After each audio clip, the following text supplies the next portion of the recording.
All right, folks, another edition of Fantasy Football Island. I'm Tito, Jeff Thidoff. Follow me on Twitter at FitHappens. To my left, it is Chad Rink.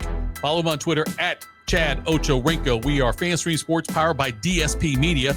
Make sure you download the free app for Apple and Android users. It's a great app to have. We have round-the-clock programming, new stuff coming up all the time, new stuff coming up later, too. You won't miss out on any of that. Go to the Fantasy Sports Facebook page as well and check that out. Like, listen, subscribe to all of our stuff. You can get our podcast anywhere you get your podcast. You can find this one plus all the other great ones we do. Chad, week 1 of the NFL season is behind us now. Week 2 starts on Thursday with a great game with the I almost said Redskins, Commanders at Packers. Can we say Redskins? We can say Redskins on this show. We can, I think, right? It's the Cleveland Indians, the Washington Redskins, right? Exactly. All right, let's do that then. Okay, so anyway, Washington and Green Bay on Thursday night. And, we talked about it the other day, don't panic if you're 0-1 and don't get too comfortable if you're 1-0, but gloat, right? Yeah, you can gloat. Yeah. Just relax on all the things. We're going to talk about start sits today, but a phrase that my buddy and I do, and hopefully like my wife won't be up watching this show, but it's like just call them your tits. Okay. It's hashtag CYT. Okay. From here on out. That's CYT. CYT. Okay. Because it's week 1. Like Daniel Jones is not that, he's not going to be that all year. AJ Brown's not going to have 9 receptions. Right. Just relax. Don't freak out if you lost either, because a lot of the big name with receivers, like you start looking at like the top quarterback list, right? So it's week 1, right? And if teams are still trying to figure things out, it's just relax. I don't really start to kind of panic until about week 3 or 4, or if it's because at that point you're like, okay, this guy's not getting any kind of work. Yeah. Those types of things are okay. The Dolphins are this bad, right? Those types of deals. So just relax.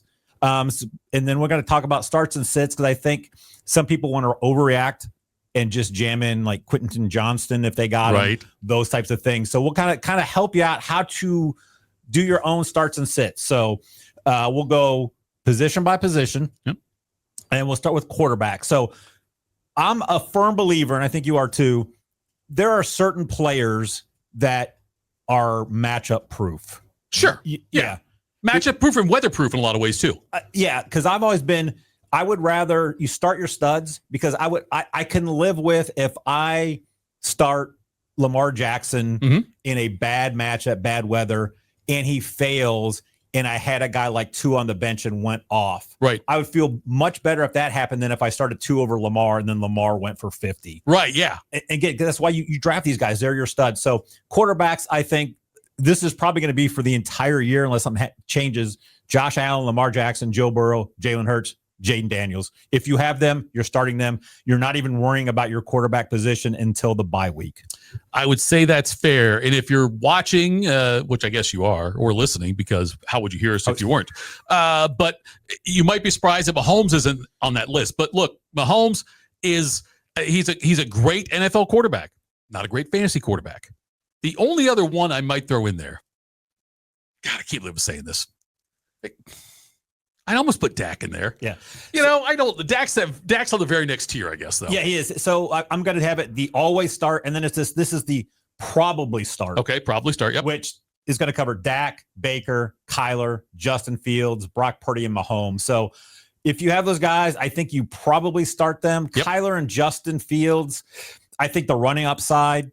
And then I think Brock Purdy he's earned.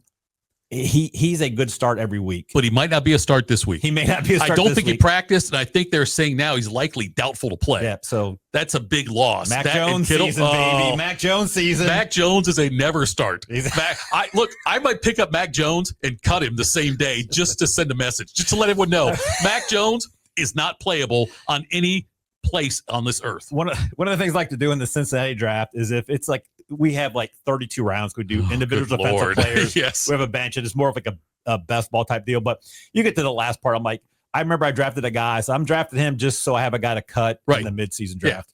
Yeah. So here's interesting thing. So you've got guys like Justin Herbert, Geno Smith, Michael Penix. I'm gonna start with those guys.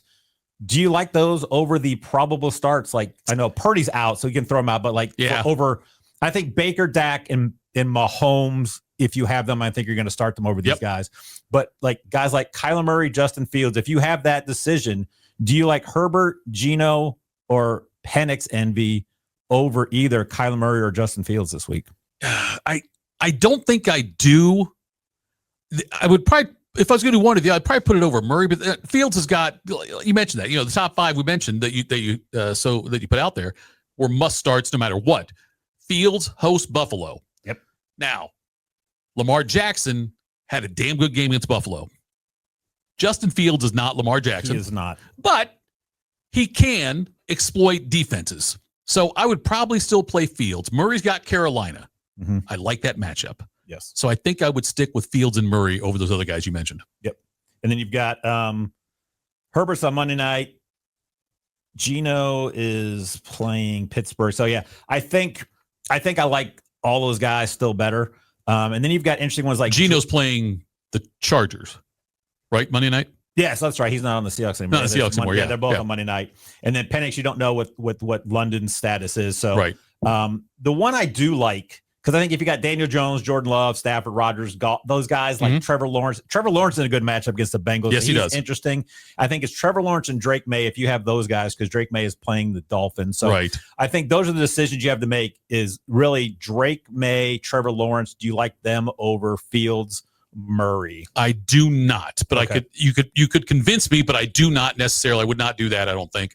I like the matchup for Trevor Lawrence. I like that one a lot, but I think I would still stick with Fields and Kyler Murray. Yeah, I think, I have a league that I have Fields and Trevor Lawrence. So okay. I think I might go Lawrence there just because I don't know if Fields can exploit the secondary like Lamar can. So okay. That's really it. So, okay. Running backs, the list is a little bit longer. You do have to start 2 at least. So, Derrick Henry, CMC, Jonathan Taylor, Josh Jacobs, Saquon, Bijan, James Cook, Chase Brown, Bucky Irving, Gibbs, Kyron Williams, and I threw Travis Etienne now that Bigsby is gone. Bigsby's gone. Yes, that was a surprising trade that they made that after it looked like Bigsby might be the number 1 guy there. In the pre-song, he might be the guy. And now, he has Etienne has a good game, and then it's like, now he's gone now. Right. So Etienne's the only one I'm like, maybe not an always start. Right. But he could be. So if you have those guys, I'm starting. I think I'm starting those guys. Those guys. Yep. Probable starts. I think Breece Hall with getting, I believe he had 18 carries. Yeah, he had a big game against Steelers. The Steelers defense got absolutely gashed. I think they'll be fine though. I think they will too. Yeah. Tony Pollard's an interesting one too, because I think he had like 16, 17, 18 carries as well. I don't like his matchup this week. I don't either, but I think if you have him, if he's going to get that kind of volume. So these are the probable. So that's what we're going to talk about. Chuba Hubbard.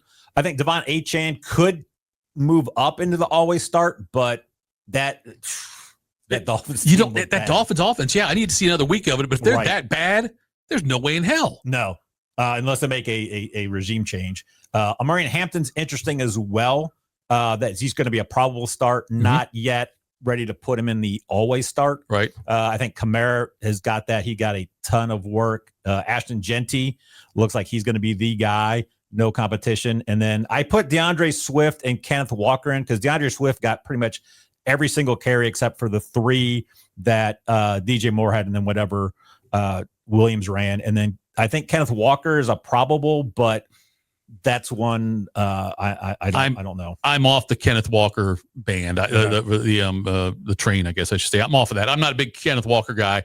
And if you're you're starting 2 running backs, right? And I don't think Walker's he's not a guy I would consider. I would hope you have better options than that this week. I mean, I know he wasn't great last week, but I would start Tracy from the Giants, Tracy Jr. over him. I would start Javonte Williams from Dallas over him as well. I would even start Jaylen Warren from Pittsburgh over him. Those are all guys I would start over Kenneth Walker. I don't know which Seattle running back to start, so I'm not going to start either one of them. Right, no matter what. Yeah. Well, that either you do that or do like me in our league. And I just start them both because I should have traded for Etienne instead of Walker. So, So we have Walker and Swift are the interesting ones because I don't think Swift's any good, but he's going to get the work. So you've got Bill Krosky Merritt, Travion Henderson, Dylan Sampson. Do you like those guys over Swift and Walker this week? I know Krosky Maris got a tough matchup against the Packers. He's got a tough matchup. I'll probably stay with him. Henderson, I do like. And I'll tell you another name I like. Look, I think this guy is going to be the RB1 if he's not already. Is Jordan Mason in Minnesota? Yeah, he's on my list. Yeah, like Mason, I would start Mason over the. I would start Mason over both Seattle running backs for sure. And I would do that. And I just think that Mason's he's gonna give them the threat they need. He's got, and Aaron Jones Sr. will still get. He's always been. I shouldn't say he's always been Aaron Jones Sr. I'm sure he is, but we are just now referring him to Aaron Jones Sr. But Aaron Jones, though, still will play a role in that. But I just think Jordan Mason gives them much better play. On the Cleveland running back front, do you touch any of those? I like Dylan Sampson. He had 8 catches, right? Last week? I think so, yeah. And he looked good, but they're playing ball. I think Baltimore is going to make a statement this week. Yeah. So I would rather not if I didn't have to. I think I would take a chance on Swift and Walker than any of the Browns backs. Jaylen Warren is interesting. I think I might take, like you said, Warren over those two. And then you got the Denver running backs, which I think is going to be pretty much a split. But I think Harvey at some point ends up taking that job over. I think so. Harvey it was a bigger split than I thought it'd be this past weekend. And so that might continue. I'm not sure, but Harvey's effective. Peyton likes to ride the hot hand too. So I think that's where I would go on that one. I like him. And Harvey's going to get all the passing work too. Yes, he will. Yeah. Yeah. I like that. And your boy, Javonte Williams. Yeah. I think I start Javonte Williams over Kenneth Walker and DeAndre Swift as well. And then the one that's interesting is Pacheco, because he did not look good. He did not look good. Yeah. Pacheco's an interesting one from Kansas City. And I don't know, the whole Chiefs offense looked disjointed, I'm not going to start. I'll start David Montgomery, I think, over Pacheco. I would still start Travion and Tyrone Tracy, those guys, over Pacheco as well. I just need to see it to believe it. And plus Kareem Hunt's there as well. And he's going to get some carries. He's going to get some touches also out of that backfield. Yeah, I agree. I'm off on Pacheco totally as well. So wide receivers, you guys all know. I mean, we know who all the starters. You should start AJ Brown this week. Don't not start him unless you're playing me. Then yeah, not so sure about him. Yeah, you got the main guys. Even Nico Collins. I know that Texans team did not look good. And I think any of the ones like Sutton, Marvin Harrison Jr. Right. I even threw T. Higgins in. I think he's kind of like a 1A. I think if you have T. Higgins, you're starting him. Yeah, you're starting T. Higgins. Yes, and then. I think the probable starts are going to be Jameson Williams, George Pickens, DJ Moore, Devonta Adams. I still think probable starts, if you have them, are both Dolphins wide receivers. God, I don't. Especially if you're in a 3. If you're in a 3 receiver, I think you do. In a 2, some of these guys I could maybe see putting over them. I still think Metcalf, Hollywood Brown, Devonta Smith, and then Igbukah. Ibuka may end up jumping up into that with Mike Evans as an always start. So yeah, I think the biggest ones we need to kind of focus on are probably the Miami receivers. Yes, the Miami receivers. And I heard this interesting thing today, and I'm trying to, I can't remember where I heard it off the top of my head, so I can't give credit to it, but just about, people wondered if the Tua Tagovailoa concussion thing, if he was going to get hit again, and that could be the end, like one hard hit. And somebody said, well, maybe, what if it's not one hard hit that it ends it abruptly? What if it's just he deteriorates in skills over time? And that could be what we're seeing, because he was bad last week. Yeah, he was. Against Indy. Indy's not an elite defense. He was bad against Indy. Yeah. And I hope that's not the case, but that gives me pause on Miami receivers. Tyreek Hill also now being investigated by the NFL for the domestic violence charge against him, the allegations against him on that one. So there's a lot of weird stuff going on in Miami. You got the coaching, who knows who the coach and GM is going to be in 3 months. So a lot of things going on there. Jalen Waddle's questionable this week. I'm staying away from everything Miami related. I'm not even going to watch Miami Vice this weekend on Paramount, wherever it is. I'm not going to watch that. I'm going to stay away from all of it. Okay. Question. Are you a Crockett or Tubbs guy? You know what? I don't even know which one's which. I think that's okay. It's funny. This is where you make your Andrew Ridgely joke too. By the way, we lost everybody with that one because Wham had George Michael and Andrew Ridgely. I think that Crockett was George Michael. I think Tubbs was Andrew Ridgely. Didn't do much after that too. I think so. But yeah, I like the underdog. Give me Crockett. Exactly. There you go. Yeah, I think with Miami, Tubbs the underdog. There we go. Tubbs the underdog. Yes. Well, see, I don't know. I never watched Miami Vice though. So, yeah, I think Miami guys, because if Christian Gonzalez doesn't play, they're in a great matchup. Yeah, we saw what they did. But I think I'm with you. I'm like, I would rather wait and play. I think a lot of these other guys over them. So I think there's a lot. I think Odunze, Ridley, Butte, Diggs, Olave, Pearsall, I think is going to have a ton. Both Buffalo receivers, Zay Flowers. I think even the Browns receivers. Oh, I don't know. That's a question. So you got Judy Tillman, Hill, Waddle this week. Because I know Tillman was a big waiver wire guy because people loved him, but they forget it was the Bengals. I think there's a chance that Joe Flacco gets decapitated this weekend at Baltimore.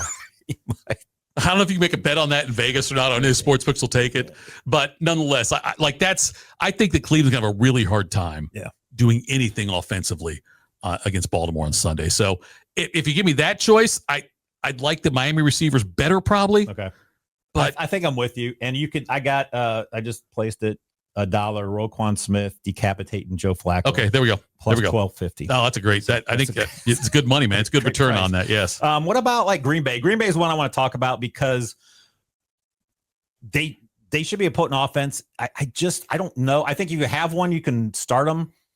It's just you never know. I don't think who's going to break out. I don't know if it's Reed or Golden this week. You know what I mean? I thought it'd be Golden, and boy, they talked up Golden quite a bit. Even Romeo out there. Even though all the talk was about how Golden might be this new guy that they're going to count on, their number one receiver, and all these things.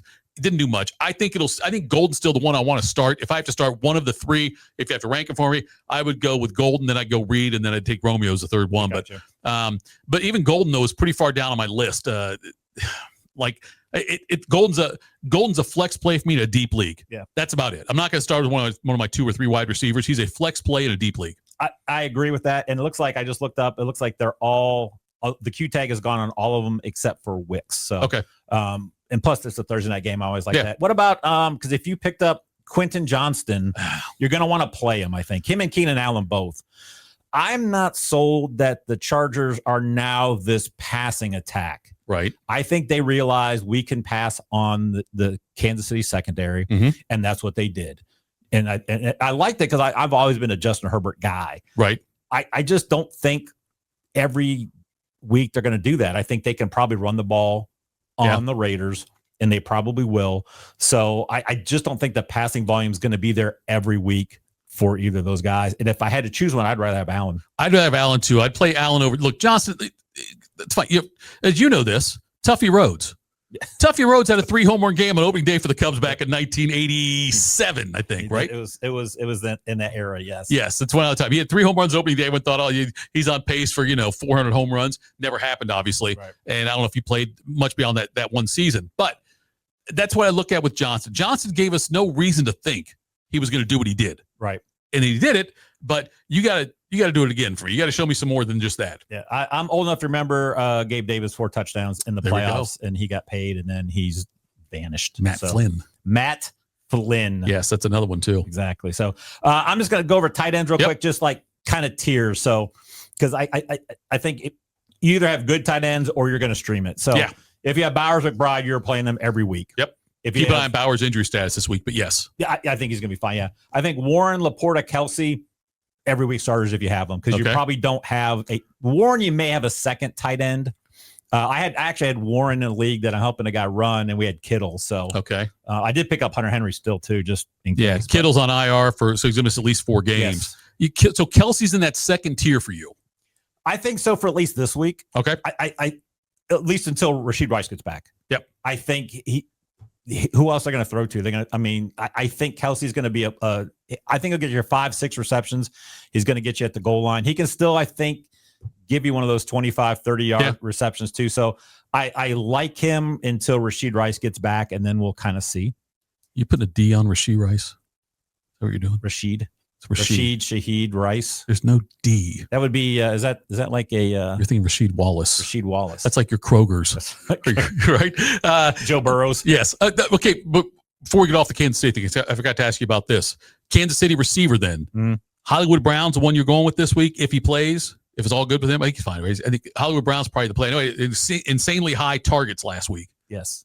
I think Brown's a decent start this week. I like Brown as a start this week. Yes. I just think he's going to get the target. I don't think he'll get 16. Right. But I think he'll get targets. Right. Because I think he's the volume guy. I think that he's the one that'll probably move around more than anybody else there. The only thing I would, I don't want to say contradict you on that one, but challenge you. I'm not sure if Kelsey is in that second tier. Maybe this week he is. Maybe this week because of the receiver situation, he might be. But he looked like he aged quite a bit when I saw him play last week. Yeah, I'm not a big Kelsey guy, but until Rice gets back, I think he'll get probably 7, 8 targets, and he'll be at the goal line. If you were streaming somebody, you know, there was Hunter Henry still be out there, Kyle Pitts, Jonnu Smith. I do like Jake Ferguson, just like you do. Yep. That's kind of my next group. But the rest of these are like Tucker Kraft could be up there, Harold Fannin, and Njoku, Strange. Dallas Goedert's an interesting one because he had, I think, 8 targets this last week. But I think with that Philly passing game, it's just going to be one of those guys each week, and it's going to be a different guy. So Goddard could end up with like 3 targets this week. The Fannin thing's interesting because, you know, Njoku got all the love coming in. Everyone he was a high draft, and Fannin went out there and played great. And Jonnu Smith on that one, you also talked about that, but you know, they worked him in on that little quick pass when he came across, which, you know, Arthur Smith loves doing something like that. And I wonder if he'll get more play like that as well. Okay. How about this? Juwan Johnson, Travis Kelce. Who you got? New Orleans going to play from, maybe playing from behind. They got Mac Jones on the side of the ball. Hell, New Orleans could blow him out. I'm going to go with Kelce in that one. Okay. I'll take Kelce over Juwan Johnson. Okay. Just a couple of things I thought was interesting too, because then it's a nice stream from the Juwan Johnson thing. The New Orleans Saints targets. Did you happen to look at that at all? Olave had 13 targets. Okay. Juwan Johnson had 11. Shaheed with a D had 9. That's the other one. And then it was Cooks had 4. Vele had 2. Alvin Kamara had 2. That's targets. Surprising. You know, new coach in there too. So, you know, it's a different staff in there as well. Right. But I think that changes, especially with the pass rush that the Niners can do. It's got to be. Yeah. So I just thought fun was just like that. There were that many, like, I think Riley had like 47, some mid 40 pass attempts. Right. Yeah. Which I don't know if that's going to happen every week. Right. But just Saints pass catchers could be interesting this week. Green Bay targets, they targeted 10 players, and Reed had the most with 5. If you look at the San Francisco target share, this is target shares. I think McCaffrey had 10. Okay. They had between McCaffrey and Pearsall 50% of the targets. You add Kittle and Jennings with those 2, those 4 had 76% of the Niners targets. Yeah. So if you have Pearsall or McCaffrey, they could be in for big weeks. But that's something. Before we end here, go back and targets for your receivers and running backs is something to look at after you get a good amount of data, because that'll kind of tell you, okay, Brian Thomas Jr. had 8 targets, 1 catch. Yeah. So it could have been a bigger game for him. Yes, it could have been. So I'll give you one sleeper sneaky start for the 49ers if Mac Jones does in fact start. I would pick up the ground. And I would put the ground in my starting lineup as a wide receiver and watch how many targets the ground gets with Mac Jones. Take a look at that one. See how many times the ball that he throws hits the ground. Especially PPR. Yes. Oh, ground PPR. Is huge. Oh, yeah. I'd go with the ground on that one. God, I feel bad now. I don't feel bad, actually. We're going to do our rankings here later on this week. We want to get you a little heads up, though, on some of our starts and sits. So download the app. It's free. Apple and Android users. Fantasy Sports app. Get all of our programming around the clock. Chad does some great betting podcasts. That's some new ones are going to be dropping here very, very soon, and he'll give you advice on all of that. But it's Fantasy Sports powered by DSP Media. I'm Tito, Jeff Thidoff. Follow me at That Happens. Follow this guy, Chad Rink, at Chad Ocho Rink on Twitter. We're going to talk to you again this week and give you our rankings, folks. Have a great day. See you.